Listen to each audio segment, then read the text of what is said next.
Hello, beautiful people! Welcome back at Everything Nice at Mitch Succulent Love.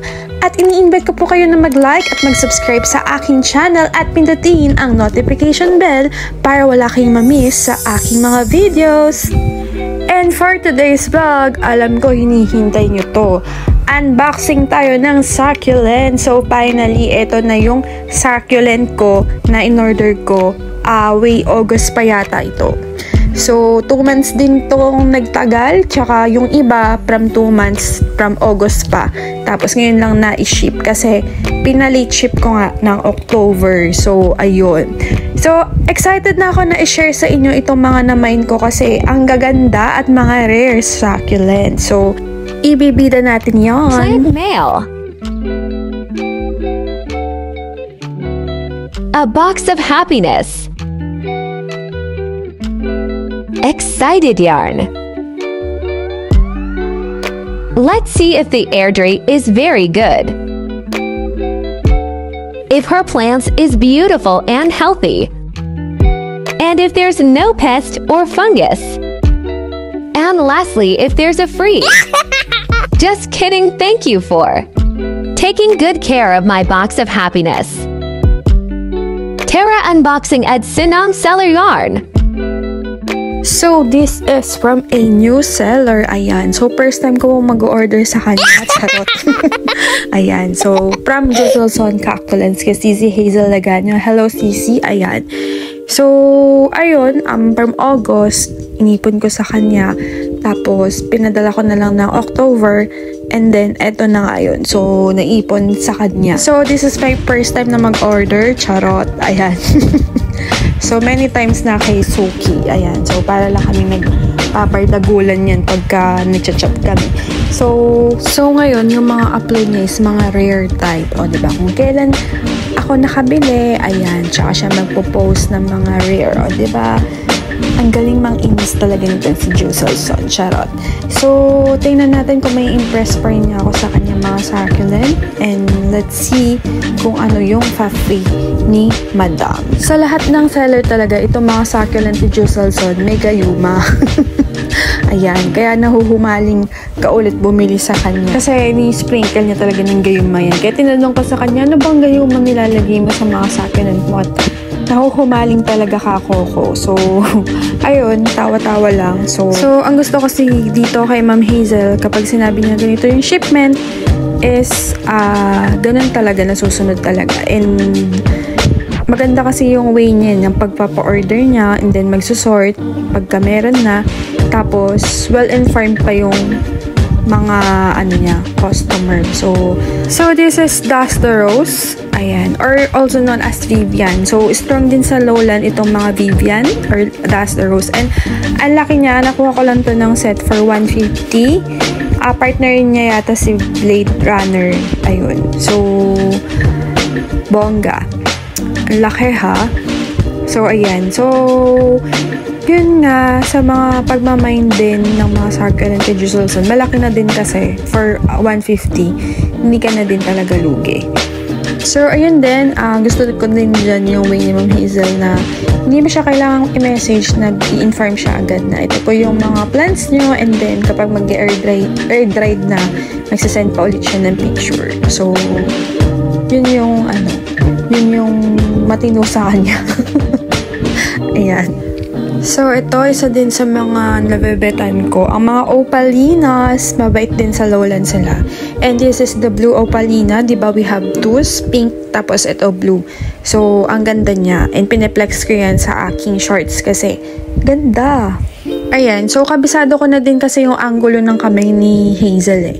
So, tinitingnan kung totoong malaki din yung succulent niya. And, dapat din, pag nagmamine kayo ng succulent, you check talaga yung kamay nila. Kasi, dinadaya ng seller yan sa picture. So, this is Rubidona. Gusto ko ng mga Rubidona. Ayan o.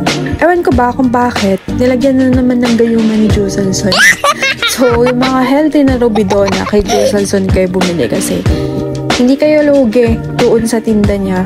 Minsan makakachamba kayo 100, malaki na 150. Ito ata 150 ko nabili.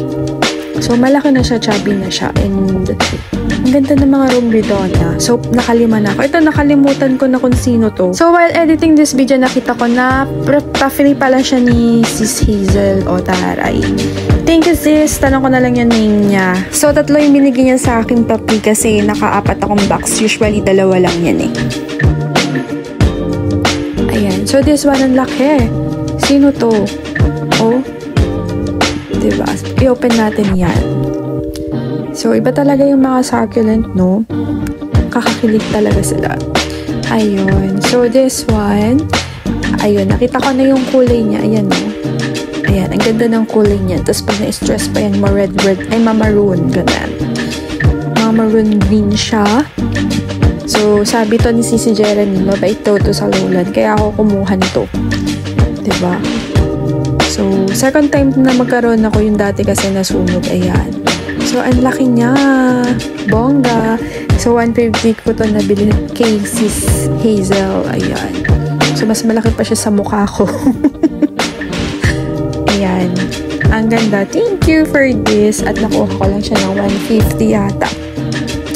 O, diba? Ang ganda. So, happy yarn.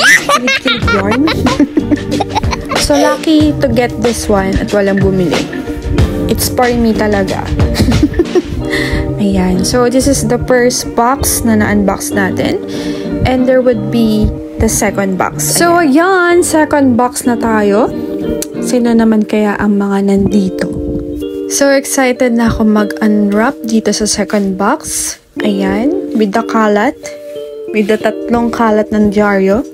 So, ayan. Pagka si Jocelson, dyaryo lang siya. Tapos, minsan may naka-tissue. Tapos, nakabalot pa ng dyaryo. So, this is Citrina. Ayan. Ipakita muna natin. Ay, wala pa pala. Ayan. Ito na nga. O, si Citrina. So, it's green, tapos meron siyang mushy leaves. Hindi pala siya mushy kasi madilaw lang siya. So, maybe nauho siya this time. Kaya, ayun, kumuha na siya ng water dito.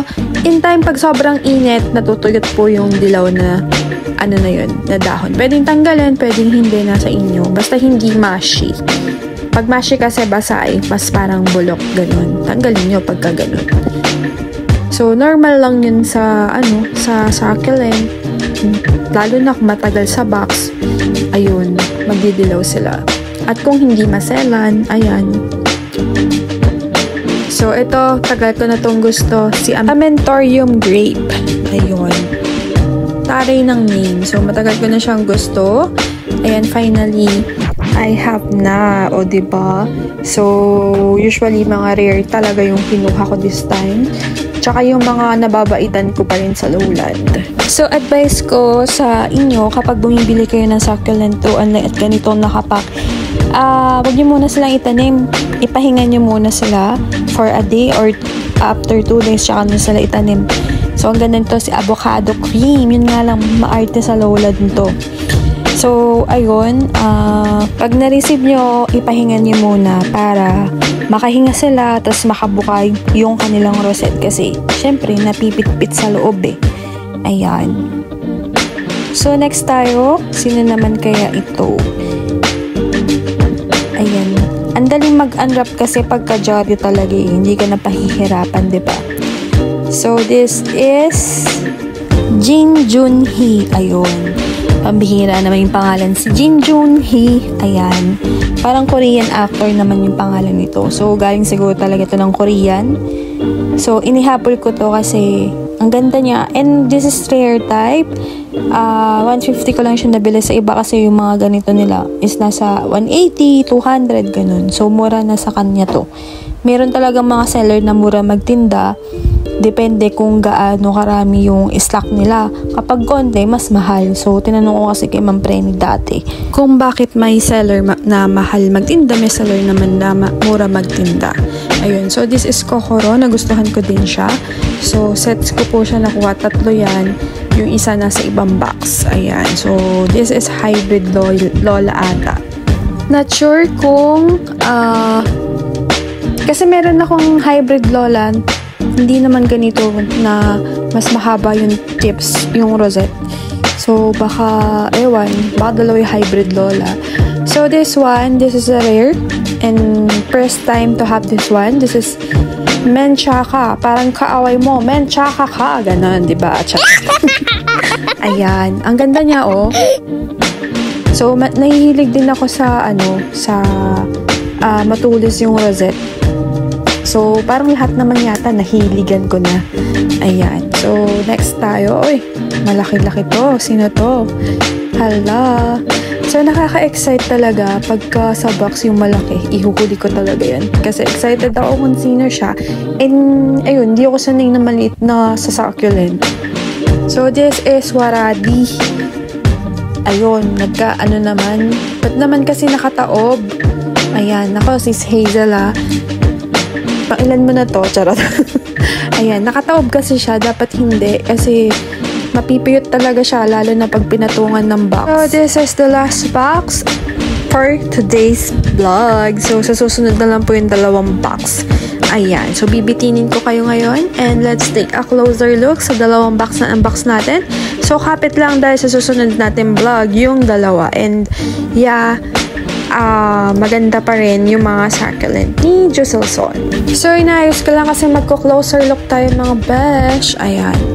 So, sa susunod natin vlog, yung dalawang box. And, surprisingly, nandun yung papi ni Ma'am Hazel. So, let's take a closer look for the first box.